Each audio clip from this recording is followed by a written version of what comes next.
আসসালামু আলাইকুম। The comedy of errors, Shakespeare. বহুকাল ধরেই ঝগড়াঝাটি লেগে আছে দুটি পাশাপাশি রাজ্য সিরাকিউস আর এফিসাসের মধ্যে। তদুপরি তাদের মনোমালিন্য আরও চরমে পৌঁছেছে সাম্প্রতিক চালু করা একটা আইন নিয়ে। একটা নতুন আইন চালু করেছেন এফিসাসের ডিউক, যা হলো সিরাকিউজের কোনো নাগরিক এফিসাসে ঢুকে পড়লে তার সব টাকাকড়ি কেড়ে নিয়ে প্রাণদণ্ড দেওয়া হবে তাকে। তবে সেই প্রাণদণ্ডে দণ্ডিত ব্যক্তির পক্ষে এফিসাসের কোনো নাগরিক যদি 1000 মার্ক জরিমানা দেয়, তাহলে মকুব করে দেওয়া হবে সেই ব্যক্তির প্রাণদণ্ড। ঘটনাচক্রে সিরাকিউজের এক বৃদ্ধ সওদাগর ইজিয়ান এসে পৌঁছালেন এফিসাসে। নতুন আইন সম্পর্কে জানা ছিল না তার। স্বাভাবিকভাবেই নিজের পরিচয় দিতে গিয়ে তিনি নিজেকে সিরাকিউজের অধিবাসী বলে উল্লেখ করলেন। সাথে সাথেই প্রহরীরা তার টাকাকড়ি ও অন্যান্য জিনিসপত্র কেড়ে নিয়ে গ্রেফতার করল তাকে। তার হাত পা বেঁধে প্রহরীরা তাকে হাজির করল এফিসাসের ডিউক সেলিনাসের সামনে। প্রহরীদের কাছে সব কথা শুনে ইজিয়নকে প্রাণদণ্ডে দণ্ডিত করলেন ডিউক।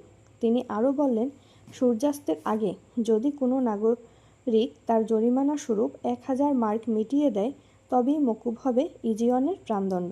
বৃদ্ধ ইজিয়ন ভেবে পেলেন না এমন কোনো সহৃদয় নাগরিক আছে যে তার জরিমানার টাকা মিটিয়ে দেবে। এবার ডিউক জানতে চাইলেন কেন এফিসাসে এসেছে ইজিয়ন। ডিউকের প্রশ্নের জবাবে ইজিয়ন তার জীবনের করুণ কাহিনী শোনাতে লাগলেন ডিউককে। ইজিয়ন বলতে লাগলেন, আমি সিরাকিউজে জন্মেছি। বড় হয়ে আমার পেশা হিসেবে বেছে নিয়েছি ব্যবসা বাণিজ্যকে। বিবাহিত জীবন সুখেই কেটেছে। এপিড্যাম নামে আমার ব্যবসার দেখভাল করত এক বিশ্বস্ত কর্মচারী। সে মারা যাবার পর অন্য কাউকে দায়িত্ব না দিয়ে আমি নিজেই চলে এলাম এপিড্যাম নামে। সেখানে এসে ব্যবসার নানা কাজে জড়িয়ে পড়লাম আমি। সেসব কাজ মিটিয়ে তাড়াতাড়ি বাড়ি ফেরা গেল না। এমনকি 6 মাসেও শেষ হলো না সেসব কাজকর্ম। আমি বাড়ি না ফেরায় স্বভাবতই অস্থির হয়ে উঠল স্ত্রী এমিলিয়া। আমি চলে যাবার সময় স্ত্রী এমিলিয়া ছিল গর্ভবতী। আমার জন্য সে বেকুল হয়ে উঠল। শেষে থাকতে না পেরে অন্য এক জাহাজে চেপে হাজির হলো আমার কাছে এপিড্যাম নামে। সেখানে আসার অল্পদিন বাদেই আমার স্ত্রী যমজ ছেলের জন্ম দিলেন। ছেলে দুটি দেখতে হুবহু একরকম, কোনো তফাৎ নেই তাদের। আমরা উভয়ের নামকরণ করলাম অ্যান্টিফোলাস। একজন বড় অ্যান্টিফোলাস আর অন্যজন ছোট অ্যান্টিফোলাস। এক এক সময় আমরাই বুঝে উঠতে পারতাম না ওদের মধ্যে কে বড় কে ছোট। আমার প্রতিবেশিনী ছিলেন এক দরিদ্র মহিলা। তিনি ও আমার স্ত্রী উভয়ে একই দিনে সন্তান প্রসব করেন। আশ্চর্যের কথা, ওই মহিলাও আমার স্ত্রীর মতো যমজ সন্তানের জন্ম দেন। দুর্ভাগ্যবশত যমজ সন্তান প্রসব করেই ওই মহিলা মারা যান।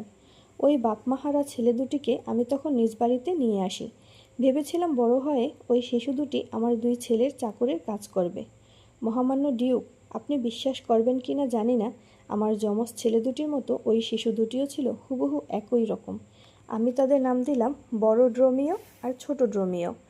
এপিড্যাম নামে কয়েক বছর বাস করার পর আমার স্ত্রী তাগাদ দিতে লাগলেন দেশে ফেরার জন্য। রোজ রোজ তাগাদা শুনে আমিও সিদ্ধান্ত নিলাম দেশে ফেরার।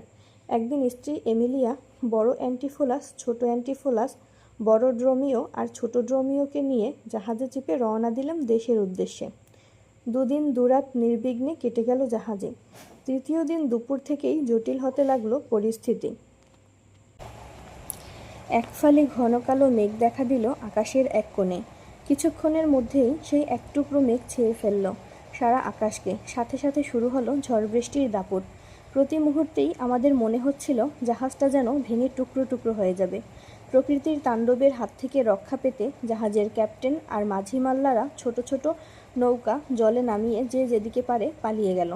এক মুহূর্তের জন্য কেউ ভাবল না আমাদের কথা। কি করব ভেবে পাচ্ছিলাম না। এমন সময় চোখে পড়ল পাটাতনের এক কোণে রাখা জাহাজের একটি বাড়তি মাস্তুলের উপর। অমনি মাথায় এক বুদ্ধি এসে গেল। ওই মাস্তুলের একদিকে শক্ত করে বাঁধলাম স্ত্রী এমিলিয়া, ছোট অ্যান্টিফোলাস আর ছোট ড্রোমিওকে, আর অন্যদিকে বাঁধলাম বড় অ্যান্টিফোলাস আর বড় ড্রোমিও আর নিজেকে। এরপর যা হয় হোক ভেবে নিয়ে ঝাঁপিয়ে পড়লাম সমুদ্রের জলে। জলে ভেসে থাকতে কোনো অসুবিধা হলো না।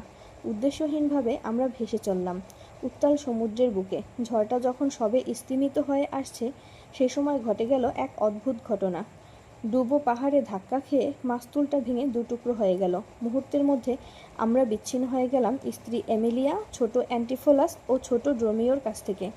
অসহায়ভাবে চেয়ে দেখলাম ভাঙা মাস্তুলটা তাদের নিয়ে চলেছে আমাদের উল্টো দিকে। কিছুক্ষণ বাদে দূর থেকে দেখলাম একটা ছোট নৌকা এসে তাদের তুলে নিল সেই জাহাজে।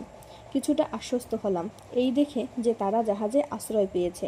দূর থেকে দেখে মনে হলো সেটা পরিস্থিতি কোনো জাহাজ। এরপর পাল তুলে যাত্রা করলো সেই জাহাজটি।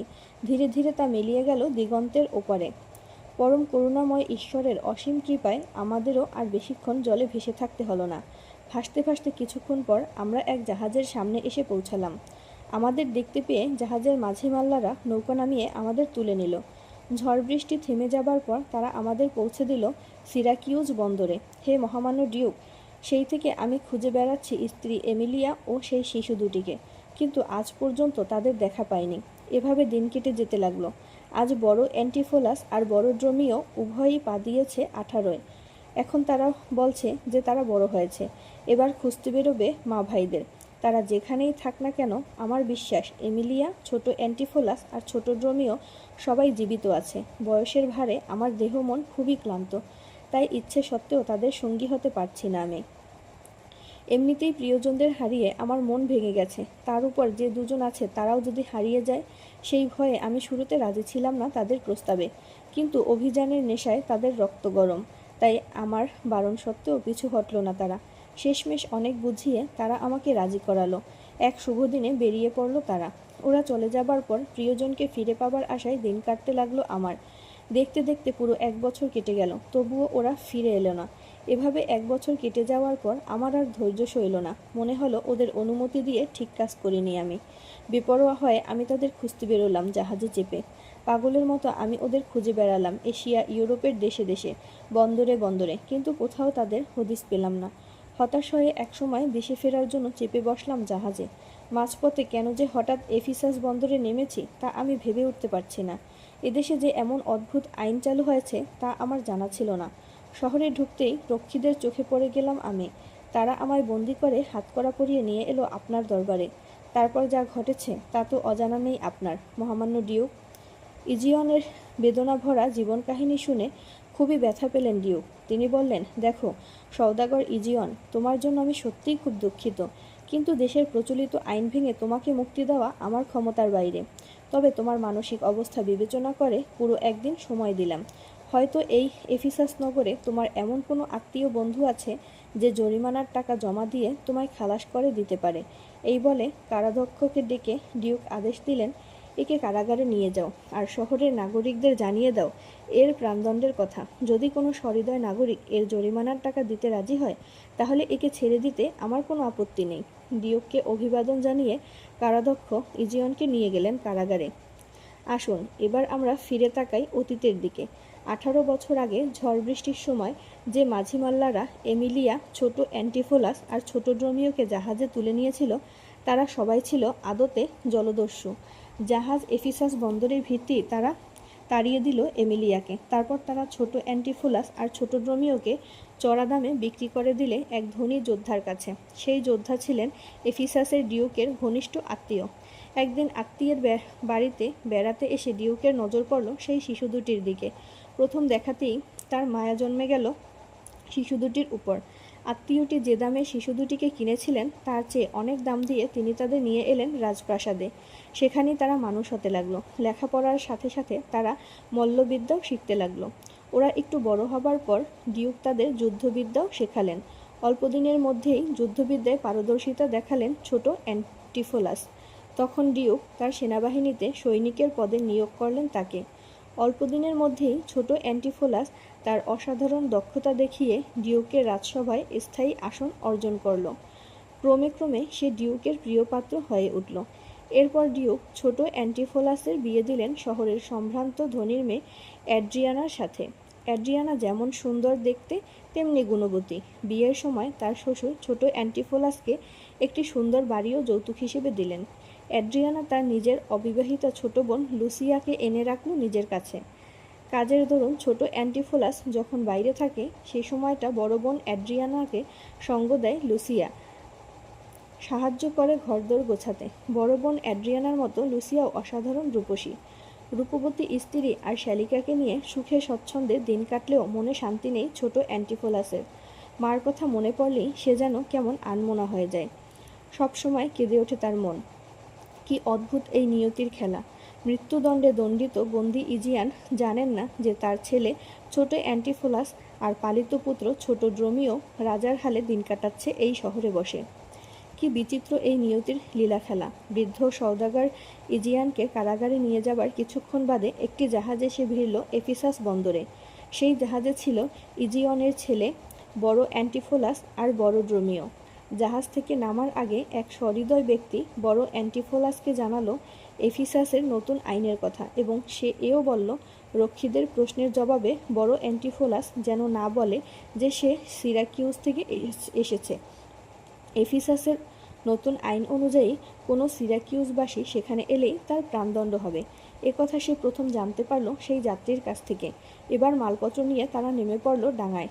রক্ষীদের প্রশ্নের জবাবে উভয়ে জানালো যে এপিড্যামনাম থেকে আসছে তারা। বন্দর থেকে বেরিয়ে এসে তারা শুনতে পেল সেই দিনই শুধু সিরাকিউজের অধিবাসী এই অপরাধে একজন বৃদ্ধ সওদাগরকে প্রাণদণ্ডে দণ্ডিত করা হয়েছে। কিন্তু তারা কেউই জানতে পারল না যে সেই বৃদ্ধ সওদাগরই ইজিয়ন। সম্পর্কে মনিব আর চাকর হলেও মাঝে মাঝে সমবয়স্ক বন্ধুর মতো একে অপরের সাথে কথাবার্তা বলে। কখনো মনিবের মন খারাপ হলে বড় ড্রোমিও চেষ্টা করে হাসি ঠাট্টার মাধ্যমে তাকে চাঙ্গা করে তুলতে। কদিন এ শহরে থাকতে হবে তার ঠিক নেই, কাজেই থাকা খাওয়ার একটা নিশ্চিন্ত ব্যবস্থা করতে ব্যাকুল হয়ে উঠল বড় অ্যান্টিফোলাস। জাহাজে থাকাকালীন এক যাত্রীর মুখে সে শুনেছিল এই শহরে সবচেয়ে ভালো হোটেলের নাম সেন্টার হোটেল। সেই হোটেলে থাকা খাওয়ার ব্যবস্থা করার জন্য সে বড় ড্রোমিওকে ডেকে পাঠিয়ে তার হাতে প্রয়োজনীয় টাকা কড়ি দিয়ে দিল। হোটেলে থাকা খাওয়ার ব্যবস্থা করার জন্য বড় ড্রোমিও বেরিয়ে যেতেই মা ভাইয়ের খোঁজে আশেপাশের কয়েকটা রাস্তায় ঘুরে বেড়ালো বড় অ্যান্টিফোলাস। কিন্তু তাদের কোনো হদিস না পেয়ে মন খারাপ হয়ে গেল তার। সে ভাবতে লাগলো দেশে ফিরে গিয়ে বাবাকে কি জবাব দেবে। ঠিক সে সময় সে দেখতে পেল ড্রোমিওকে। অবাক হয়ে বড় অ্যান্টিফোলাস বলল, কী রে, এত তাড়াতাড়ি ফিরে এলি? হোটেলের খাতায় আমাদের নামধাম লিখিয়ে টাকা পয়সা জমা দিয়েছিস তো? আমরা যে এপিডামনাম থেকে এসেছি সে কথা বলেছিস তো? ড্রোমিও জবাব দিল, এসব আপনি কি বলছেন? আপনার আসতে দেরি দেখেই তো গিন্নিমা আপনার খোঁজে আমায় পাঠালেন। তাড়াতাড়ি চলুন, নয়তো খাবার দাবার জড়িয়ে জল হয়ে যাবে। ধমকে উঠে বলল বড় অ্যান্টিফোলাস, পাগলের মতো কি যাতা বকছিস? গিন্নিমা? সে আবার কে? এই কি তোর ঠাট্টা করার সময়?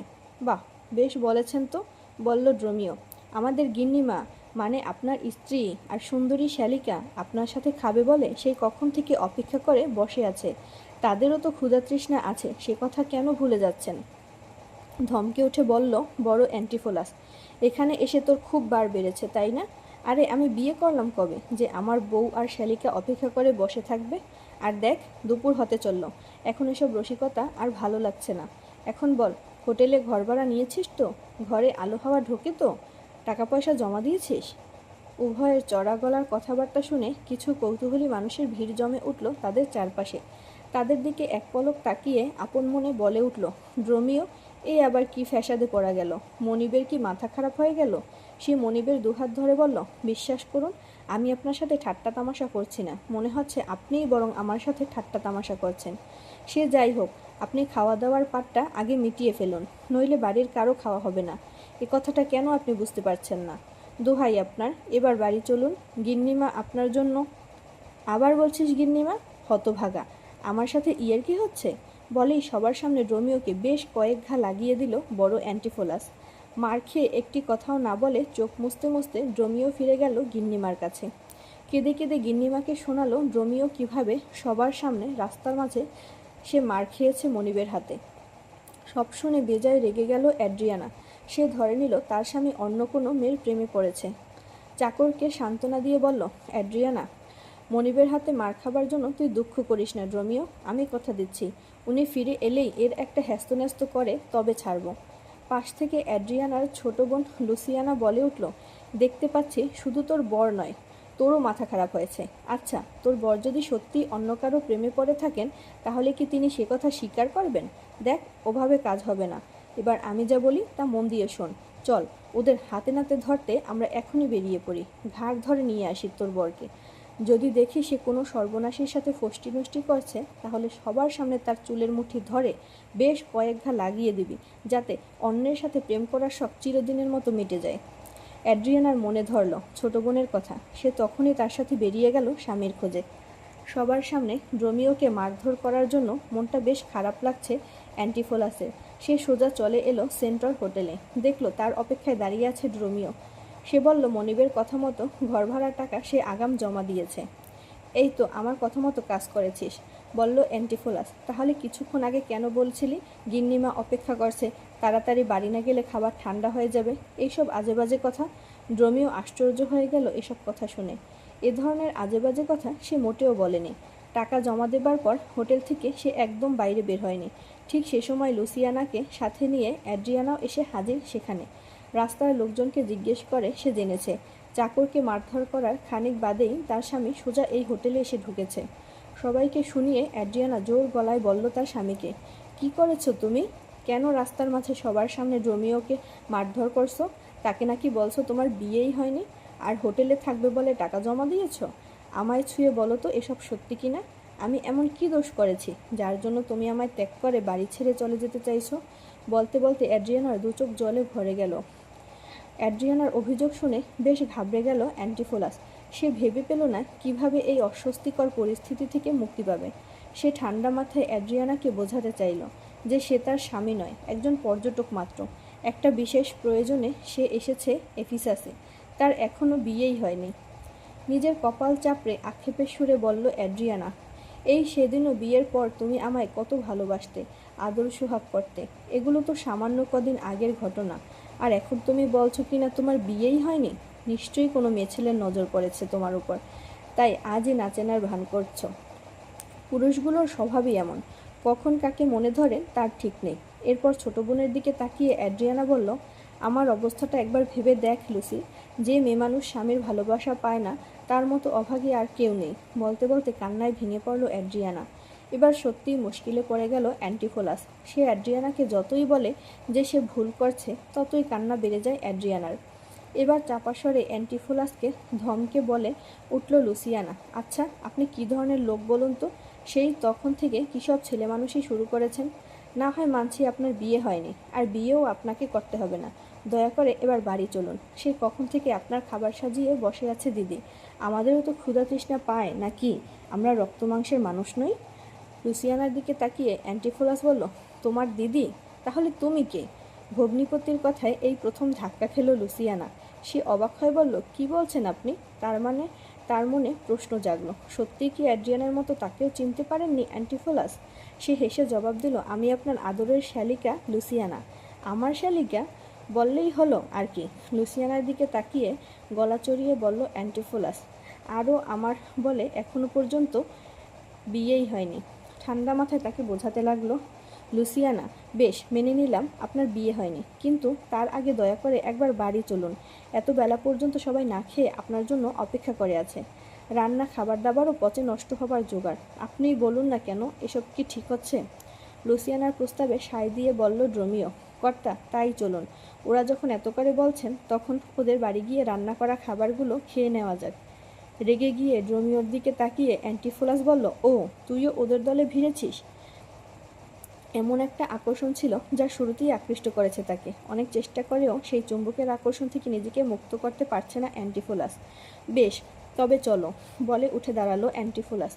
পরক্ষণে কি মনে করে, অ্যাড্রিয়ানার একটা শর্ত আছে। বাড়ি গিয়ে তুমি মুখ ফুটে কাউকে বলবে না যে আমি তোমার স্বামী। ওসব আধখলাপনা আমার মোটেই পছন্দ না, তা কিন্তু আগেই বলে দিচ্ছি। তাহলে কি করতে হবে জানতে চাইল লুসিয়ানা। তুমি চুপ করো, তোমার সাথে কথা বলছি না, বলে এক ধমকে তাকে থামিয়ে দিল অ্যান্টিফোলাস। তারপর অ্যাড্রিয়ানার দিকে ফিরে বলল, সবার সামনে তুমি এমন ভাব দেখাবে যেন আমি তোমার কেউ নই, কোনো সম্পর্ক নেই তোমার সাথে। কানে কানে লুসিয়ানাকে বলল অ্যাড্রিয়ানা, বুঝলি, এই ভয়টাই আমি করেছিলাম। এ নিশ্চয়ই সেই সর্বনাশীর কাজ। ও চাইছে আমার কাছ থেকে স্বামীকে ছিনিয়ে নিতে। আহ দিদি, এখন মাথা গরম করিস না, বলে অ্যান্টিফোলাসের দিকে তাকিয়ে হেসে বলল, শুধু এটুকুই আপনার শর্ত? ঠিক আছে, আমরা মেনে নিলাম আপনার শর্ত। এবার দয়া করে আমাদের সাথে বাড়ি চলুন।